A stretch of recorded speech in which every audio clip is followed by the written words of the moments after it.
नमस्कार, kitchen queen या चॅनलमध्ये तुम्हा सर्वांचं खूप खूप मनापासून स्वागत आहे।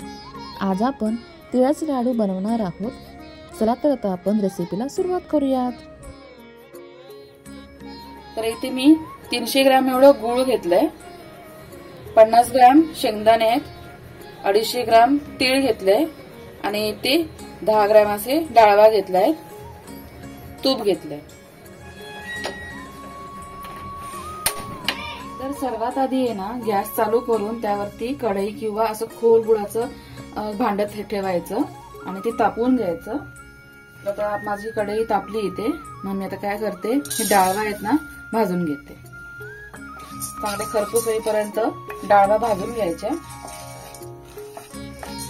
डाळवा आहेत ना छानपैकी भाजून झालेले आहेत, आपण हे काढून घेऊया।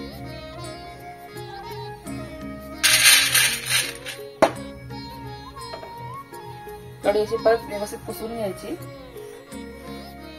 आणि आता याच्यामध्ये आहे ना आपण शेंगदाणे घालणार आहोत।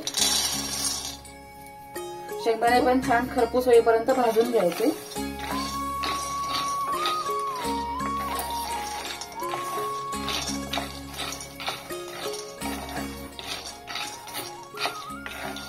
आता आपले शेंगदाणे सुद्धा आहेत ना छान खरपूस भाजून झालेले आहेत, आपण आता हे काढून घेऊयात।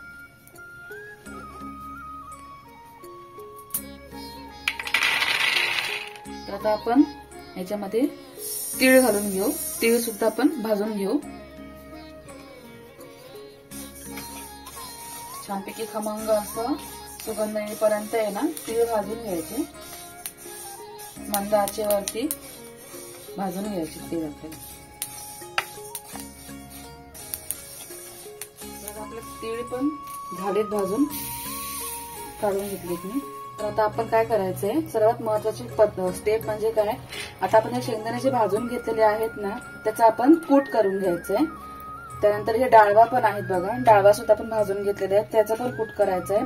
सोबत हे तीळ आहेत ना, ते तिळाचे म्हणजे थोडेसे तीळ घ्यायचे आणि त्याचं कूट करायचंय। म्हणजे एकंदरीत आपल्याला तिन्ही या गोष्टींचं कूट करून घ्यायचंय, ते पण मिक्सरवरती प्लस मोडवरती ऑन ऑफ करून।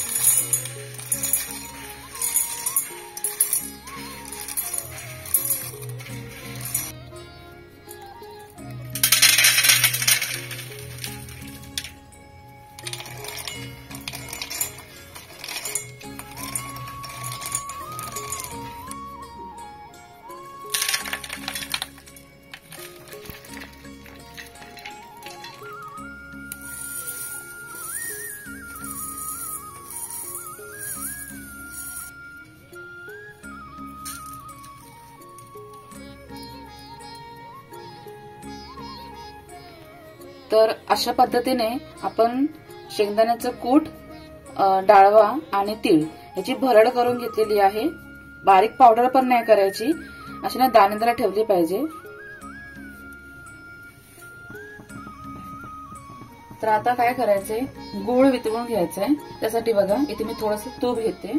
तर इथे मी कढई ठेवली, तूप तापत ठेवलंय। साईडला काय करायचंय, एक वाटी ना पाणी भरून घ्यायचंय। तुम्हाला सांगते मी ते कशासाठी करायचं। तर आता काय करूयात, हा गूळ घालून घेऊयात। आम्ही गूळ 350 ग्रॅम घेतलेला आहे, 300 ग्रॅम गूळ घेतलाय। आता गूळ आहे ना आपल्याला चांगलं असं तापवून घ्यायचंय, म्हणजे वितळून त्याचा पाक करून घ्यायचंय, एकतारी पाक करायचंय।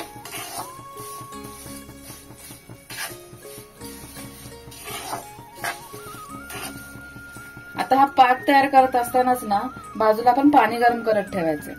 तेही तुम्हाला मी सांगते कशासाठी करायचं ते।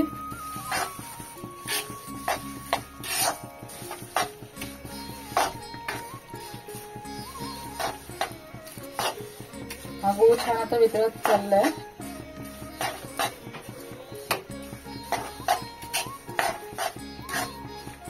तर आता आपण काय करायचं, या वाटीमध्ये ना तर थोडंसं गूळ काढून बघायचं, झालंय की नाही आपल्याला समजेल ना।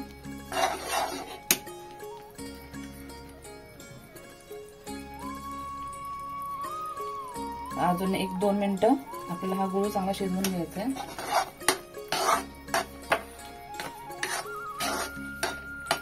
आता पुन्हा चेक करून बघू।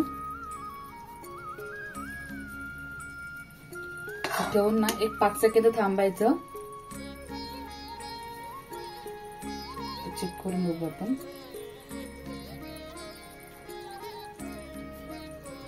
इथे आपला गूळ झालेला आहे.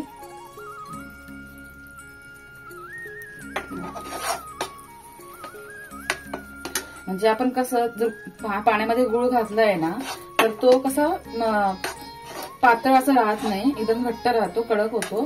तो समजून जायचं आपलं गूळ तयार झालेला आहे. इथे आपला पाक तयार झालेला आहे. आता आपण काय करून घेऊ, हे जे कूट घेतले आहेत ना ते घालून घेऊ याच्यामध्ये.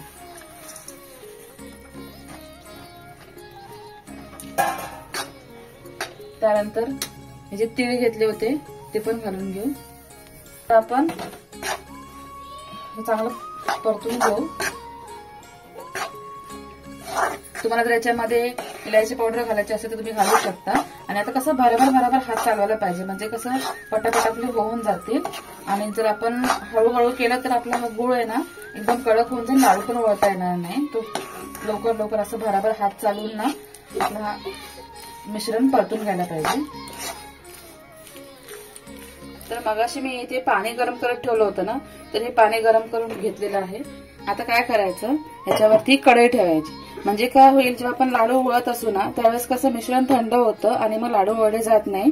तर त्यासाठी ही प्रोसेस आहे की इथे पाणी गरम करून घ्यायचं का पात्रात, त्याच्यावरती मग हे लाडवाचं मिश्रण ठेवायचं. म्हणजे कसं हे जे मिश्रण आहे ना ते कडकच नरम राहतं.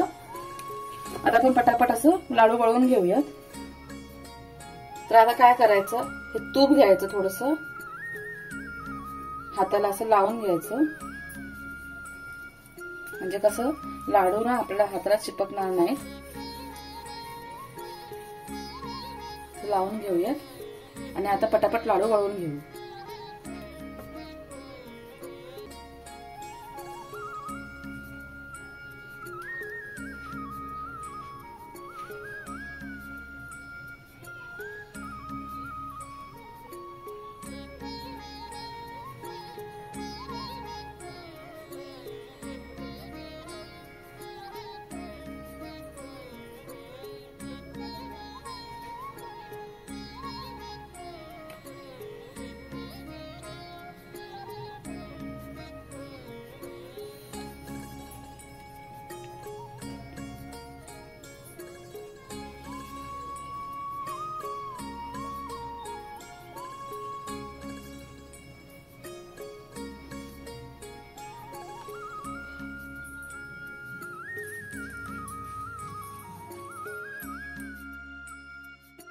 तर तयार आहेत आपले खमंग कुरकुरीत असे तिळाचे लाडू.